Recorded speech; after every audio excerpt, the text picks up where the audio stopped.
Taste the Daily. சிறுபான்மை மக்களின் உணர்வுகளை மதித்து நாடாளுமன்றத்தில் தாக்கல் செய்யப்பட உள்ள வக்ஃப் வாரிய திருத்த மசோதாவை கைவிட வேண்டும். மத்திய அரசுக்கு அதிமுக பொதுச் செயலாளர் எடப்பாடி கே பழனிசாமி வலியுறுத்தல்.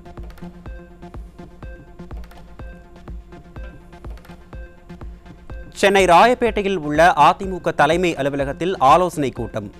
அதிமுக பொதுச் செயலாளர் எடப்பாடி கே பழனிசாமி மாவட்ட கழக செயலாளர்கள், தலைமை நிலைய செயலாளர்களுடன் ஆலோசனை மேற்கொண்டார்.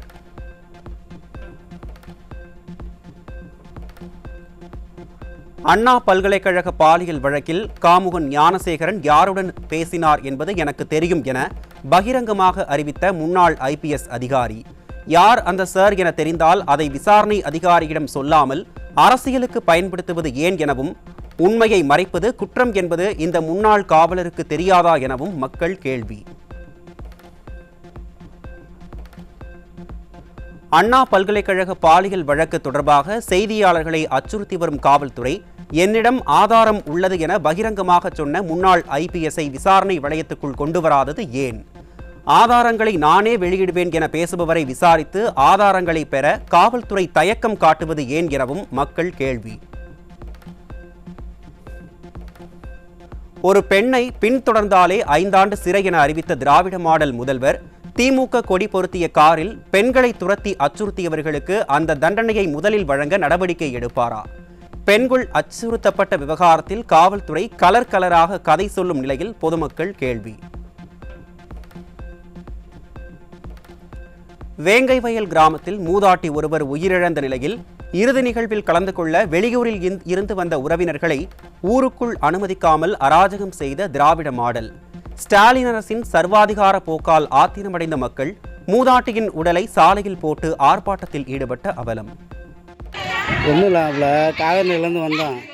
இருக்கிற சொந்த பந்தத்தை யாரையுமே உள்ளே விட மாட்டேங்கிறாங்க. அப்புறம் உள்ளே விட மாட்டேங்கிறாங்கன்னா என்ன பண்ணுறது?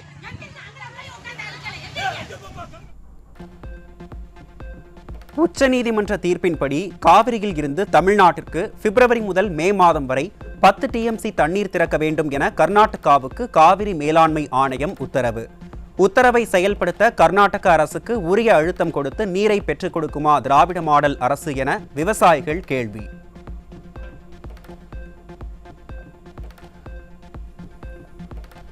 கோவையில் வீட்டு வேலை செய்யும் பெண்ணை மிரட்டி பாலியல் வன்கொடுமை செய்ததாக திமுக நிர்வாகி மீது புகார்.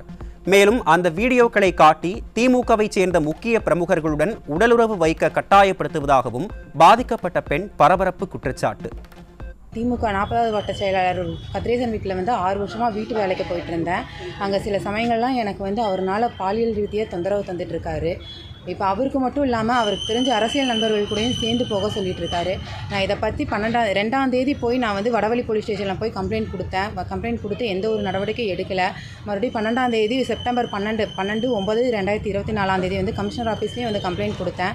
மறுபடியும் அது RS-புரம் போச்சு. RS-புரத்தையும் கரெக்டான விசாரணை எனக்கு சரியாக அமையலை.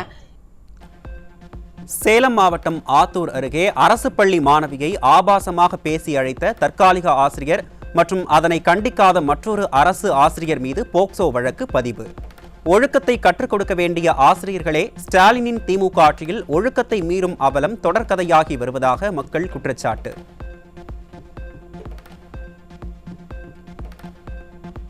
சேலத்தில் நன்றாக படிக்குமாறு அறிவுரை கூறிய மூதாட்டியை அரிவாளால் வெட்டி கொலை செய்த மாணவன். ஸ்டாலின் ஆட்சியில் சட்டம் ஒழுங்கு சந்தி சிரிக்கும் நிலையில் அரிவாயுதம் ஏந்த வேண்டிய மாணவன் அரிவாள் ஏந்திய அவலம்.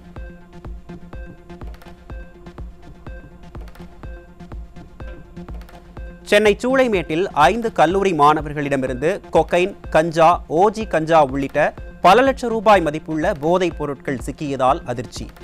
நிர்வாக திறனற்ற ஸ்டாலின் அரசின் உளவுத்துறை உறங்கிக் கொண்டிருப்பதால் போதைப் பொருள் புழக்கம் அதிகரித்து மாணவர்கள் போதை வியாபாரிகளாக உருவெடுப்பதாக மக்கள் வேதனை.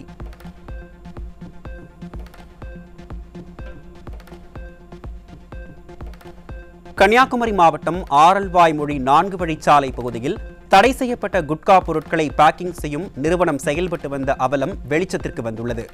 திராவிட மாடல் ஆட்சியில் சட்டவிரோதமாக ஒரு நிறுவனம் செயல்பட்டிருப்பது ஸ்டாலின் அரசின் உளவுத்துறையும் ஏவல் துறையும் கும்பகர்ண தூக்கத்தில் இருப்பதை உறுதி செய்திருப்பதாக மக்கள் விமர்சனம்.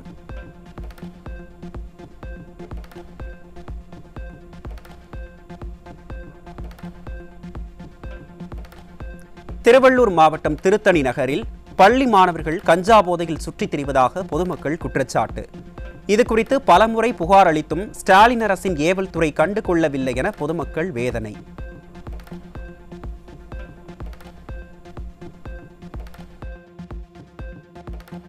கீழே விண்டாங்கண்ணா. என்ன இது? என்ன இது? பாங்கு பாங்குண்ணா நஞ்சாடிப்பாங்களா அது போடுறது. ஓட்ட போட்டு அது பைப்பு பாத்தியா பப்பாளி. எங்க சென்னை காசிமேட்டில் நடந்து சென்ற நபரிடம் கத்தியை காட்டி மிரட்டி பணம் பறித்த 2 நபர்கள் சிக்கினர். திமுக ஆட்சியில் காவல்துறை கும்பகர்ண தூக்கத்தில் இருப்பதால் வழிப்பறி சம்பவம் தொடர்கதையாகி வரும் அவலம். கன்னியாகுமரி மாவட்டம் நாகர்கோவில் அருகே ஓடும் அரசு பேருந்தில் மூதாட்டியின் கழுத்தில் கிடந்த 3 சவரன் தங்கச் செயின் பறிப்பு. திமுக ஆட்சியில் அரசு பேருந்திலேயே திருட்டு சம்பவம் நடப்பதால் மக்களுக்கு பாதுகாப்பில்லா நிலை உள்ளதாக குற்றச்சாட்டு.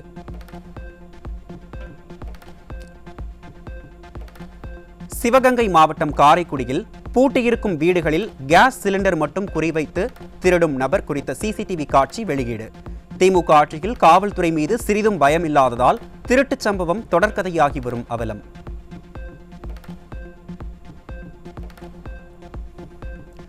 முதல் தகவல் அறிக்கையை உடனடியாக காவல்துறை இணையதளத்தில் பதிவேற்ற நடவடிக்கை எடுக்க வேண்டும் என காவல் ஆணையருக்கு சென்னை முதன்மை அமர்வு நீதிமன்றம் கடிதம்.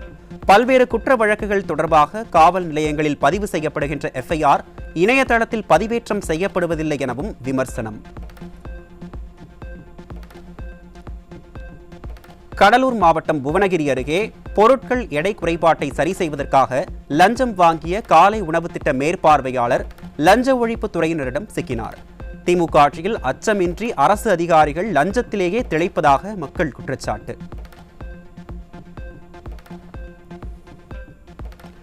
விழுப்புரம் மாவட்டம் அரகண்டநல்லூர் ஒழுங்குமுறை விற்பனை கூடத்திற்கு வந்த நெல் மூட்டைகளை திருப்பி அனுப்பியதால் ஆத்திரமடைந்த விவசாயிகள் சாலை மறியலில் ஈடுபட்டதால் பரபரப்பு. விவசாயிகள் பல்வேறு இன்னல்களுக்கு இடையே உற்பத்தி செய்யும் விளைபொருட்களை ஸ்டாலின் அரசு கொள்முதல் செய்யாமல் அலைக்கழிப்பதாக விவசாயிகள் குற்றச்சாட்டு. கடந்த 2024ஆம் ஆண்டில் தலைநகர் சென்னையில் அரசு பேருந்துகளால் ஏற்பட்ட 1306 விபத்துகளில் 78 பேர் உயிரிழந்ததாக தகவல் அறியும் உரிமைச் சட்டத்தில் தகவல். திறனற்ற திராவிட மாடல் அரசு ஓட்டை உடைசல் பேருந்துகளை இயக்குவதாலேயே இதுபோன்ற விபத்துகள் நடைபெறுவதாக மக்கள் வேதனை.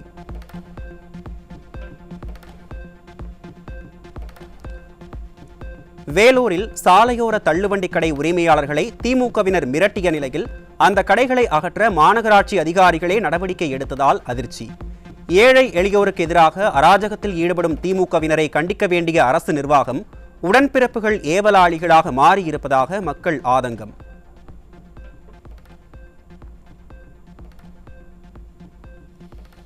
திண்டுக்கல் அருகே ஆளே இல்லாத வீட்டிற்கு 7,46,000 ரூபாய் மின் கட்டணம் செலுத்த வேண்டும் என குறுஞ்செய்தி வந்ததால் வீட்டின் உரிமையாளர் அதிர்ச்சி. நிர்வாக திறனற்ற ஸ்டாலின் ஆட்சியில் மின்துறை எவ்வளவு சீரழிந்து செயலிழந்து இருக்கிறது என்பதற்கு இந்த சம்பவமே சாட்சி என மக்கள் விமர்சனம். அப்படி இருக்கும்போது நாங்கள் ரொம்ப கஷ்டப்பட்டு கூலி வேலை செஞ்சு ஒவ்வொரு நாளும் பிழைப்பு நடத்திக்கிட்டு இருக்கிற தருவாயில் நாங்கள் இருக்கும்போது இவங்க இந்த கரண்ட் பில்லு இன்னும் 10 நாள் 12 நாளில் கட்டி முடிக்கணும். அப்போது இவங்க அசால்ட்டாக பேசுகிறாங்க, நாங்கள் அதை சரி பண்ணிக்கிறோம் அப்படின்றாங்க.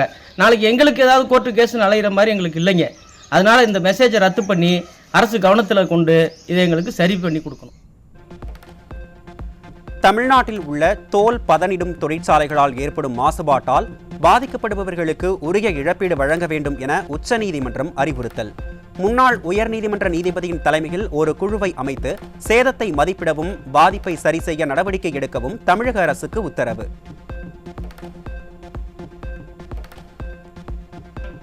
மதுரை காமராஜ் பல்கலைக்கழக துணைவேந்தர் நியமனத்திற்கான தேடல் குழுவை அமைப்பதற்காக உயர்கல்வித்துறை அறிவிப்பு வெளியிட்ட நிலையில் அதை திரும்பப் பெறுமாறு உத்தரவிட்ட ஆளுநர் மற்றும் திராவிட மாடல் முதலமைச்சர் இடையே நடக்கும் முட்டல் மோதல் நாடகத்தால் பல்கலைக்கழகங்களில் துணைவேந்தர்கள் நியமனம் தாமதமாவதுடன் மாணவர்களின் எதிர்காலம் கேள்விக்குறியாவதாக மக்கள் வேதனை.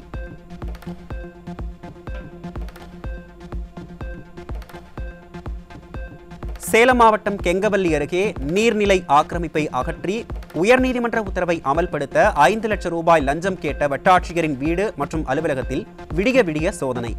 நீதிமன்ற உத்தரவை காவல்துறை அமல்படுத்துவதில்லை என குற்றச்சாட்டு எழுந்த நிலையில் வருவாய்த்துறை அலுவலர் நீதிமன்ற உத்தரவை அமல்படுத்த லஞ்சம் வாங்கிய விவகாரம் திராவிட மாடலின் நிர்வாக லட்சணத்தை அம்பலப்படுத்தியிருக்கும் அவலம்.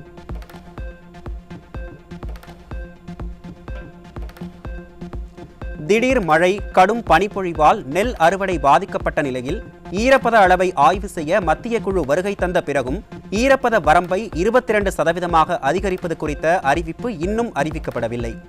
நெல் கொள்முதலில் ஈரப்பத அளவை குறைப்பதில் தாமதம் ஏற்படுவதால் வேதனையடைந்துள்ள விவசாயிகள் மத்திய மாநில அரசுகள் உடனடியாக நடவடிக்கை எடுக்க வேண்டும் என கோரிக்கை.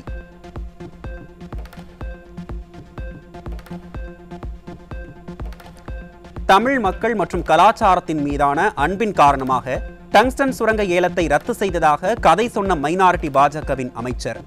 அவ்வளவு அன்பு இருந்தால் கோமா நிலையில் இருக்கும் மெட்ரோ ரயில் திட்டங்களுக்கு புத்துணர்ச்சி கொடுக்க நிதி ஒதுக்கியிருக்கலாமே என்றும் 100 நாள் திட்டத்தில் ஊதியம் கொடுக்க நிதி ஒதுக்காமல் கையேந்த வைப்பது ஏன் எனவும் மக்கள் கேள்வி.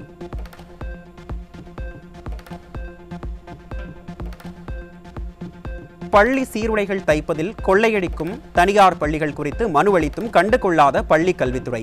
குழந்தைகளின் பள்ளி சீருடைகளை பெற்றோர்களே அவர்களுக்கு தெரிந்த தையல் தொழிலாளர்கள் தைக்கலாம் என உத்தரவிடக் கோரி உயர்நீதிமன்றத்தில் தொழிலாளர்கள் வழக்கு.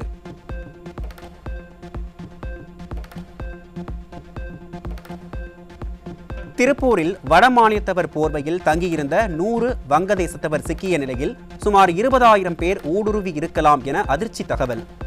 தேசத்தை பாதுகாப்பாக வழிநடத்துவதாக விளம்பரம் செய்து வரும் மைனாரிட்டி பாஜக ஆட்சியில் வடகிழக்கே இருக்கும் அண்டை நாட்டில் இருந்து தென்கோடி வரை ஊடுருவல் நடந்தது எப்படி என மக்கள் கேள்வி.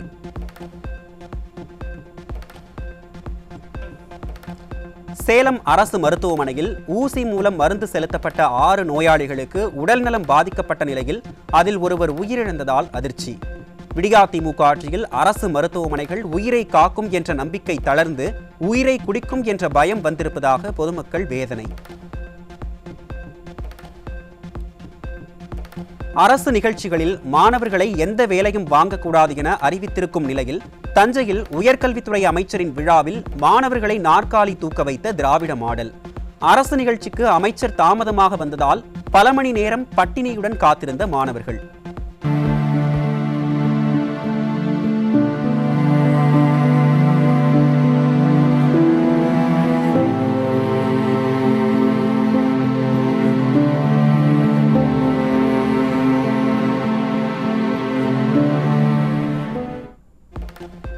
இலங்கை கடற்படையால் கைது செய்யப்பட்ட 17 ராமேஸ்வரம் மீனவர்களுக்கு 4வது முறையாக சிறைக்காவல் நீட்டிப்பு. மைனாரிட்டி பாஜக மற்றும் திமுக அரசு மௌனம் காப்பதால் ஏமாற்றத்தில் மீனவ குடும்பம்.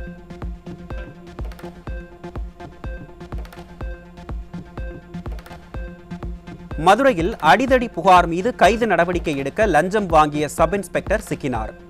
எந்த கொம்பனும் குறை சொல்ல முடியாத திராவிட மாடல் ஆட்சியில் முதல்வர் பொறுப்பு வகிக்கும் காவல்துறை மீது மக்கள் நாளுக்கு நாள் நம்பிக்கை இழந்து வரும் அவலம்.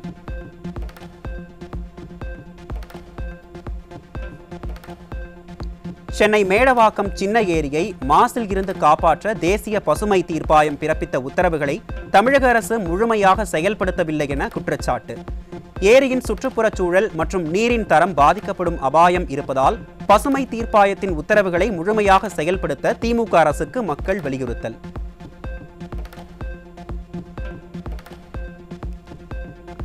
அடிப்படையான செயற்கை நுண்ணறிவு திட்டத்தை அடுத்த 10 மாதங்களில் தயாரிக்க உள்ளதாக விளம்பரம் தேடிக்கொள்ளும் மைனாரிட்டி பாஜக அரசு. செயற்கை தொழில்நுட்ப செயல்களில் அமெரிக்காவும் சீனாவும் போட்டி போட்டு வெற்றி கொடி நாட்டி வரும் நிலையில் இப்போதுதான் பாஜக அரசு தூக்கத்தில் இருந்து எழுந்துள்ளதாக மக்கள் விமர்சனம்.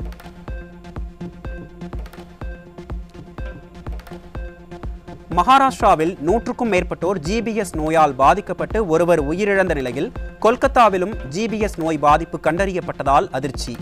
கொல்கத்தாவில் 24 பேர் மருத்துவமனையில் அனுமதிக்கப்பட்டு 3 பலியாகி உள்ள நிலையில் மைனாரிட்டி பாஜக அரசு ஜிபிஎஸ் நோய் தடுப்பு நடவடிக்கைகளை மேற்கொள்ள வேண்டும் என மக்கள் கோரிக்கை.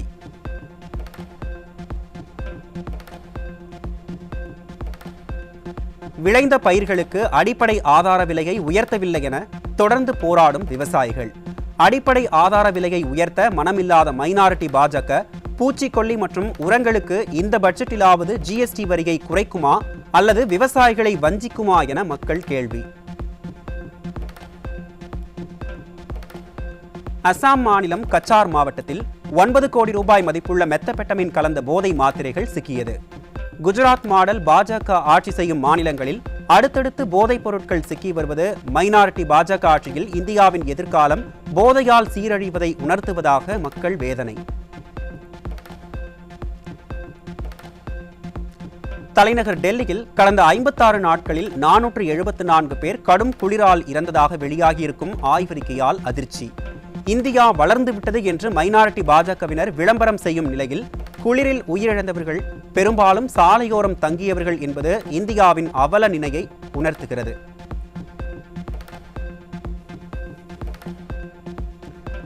ஓய்வூதியம் தொடர்பாக ஓய்வு பெற்ற ராணுவ வீரர்களுக்கு எதிராக தொடர்ந்து மேல்முறையீடு செய்யும் மைனாரிட்டி பாஜக அரசுக்கு உச்சநீதிமன்றம் கடும் கண்டனம். மேல்முறையீடு செய்யும் முடிவை எடுப்பதற்கு முன் பலமுறை சிந்திக்க வேண்டும் என்றும் இந்த விவகாரத்தில் ஒரு புதிய கொள்கையை உருவாக்குமாறும் மத்திய அரசை உச்சநீதிமன்றம் அறிவுறுத்தியுள்ளது. வெளிநாடு வாழ் இந்தியர் ஒருவரின் பாஸ்போர்ட் முடக்கப்பட்ட நிலையில் அந்த நபர் அமெரிக்காவிற்கு தப்பிச் சென்றதால் அவர் எப்படி தப்பினார் என மைனாரிட்டி பாஜக அரசுக்கு உச்சநீதிமன்றம் கேள்வி. உயர்நீதிமன்றத்தில் தினம் தினம் திராவிட மாடல் குட்டு வாங்கும் நிலையில் அதற்கு சற்றும் குறையாமல் உச்சநீதிமன்றத்தில் நாள்தோறும் குட்டு வாங்கும் மைனாரிட்டி பாஜக அரசு.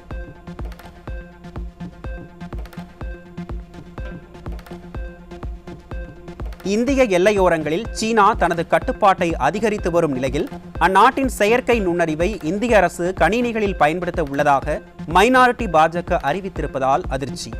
தேசபக்தர்கள் போல விளம்பரம் தேடும் மைனாரிட்டி பாஜகவினருக்கு அந்நிய நாட்டினரின் இத்தகைய AI தொழில்நுட்பங்களை அனுமதித்தால் ஆபத்து அதிகரிக்கும் என்பது தெரியாதா என மக்கள் கேள்வி.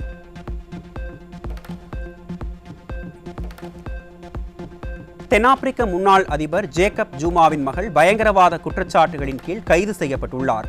நாடு முழுவதும் பரவிய வன்முறையின் போது அதனை ஊக்குவிக்கும் வகையில் போராட்டக்காரர்களை தூண்டிவிட்டதாக அவர் மீது குற்றச்சாட்டு.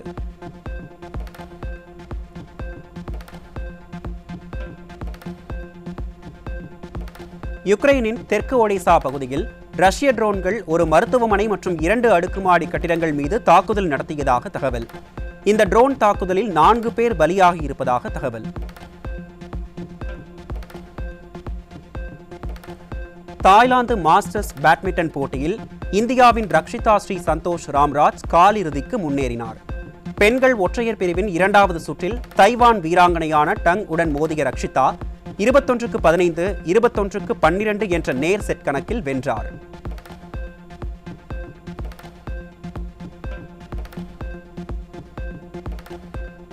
உலகம் முழுவதும் ஹிட் அடித்த ஸ்குவிட் கேம் தொடரின் 3வது சீசன் ரிலீஸ் தேதி அறிவிக்கப்பட்டுள்ளது. வரும் ஜூன் மாதம் 27ஆம் தேதி வெளியாகும் என OTT நிறுவனம் அறிவிப்பு.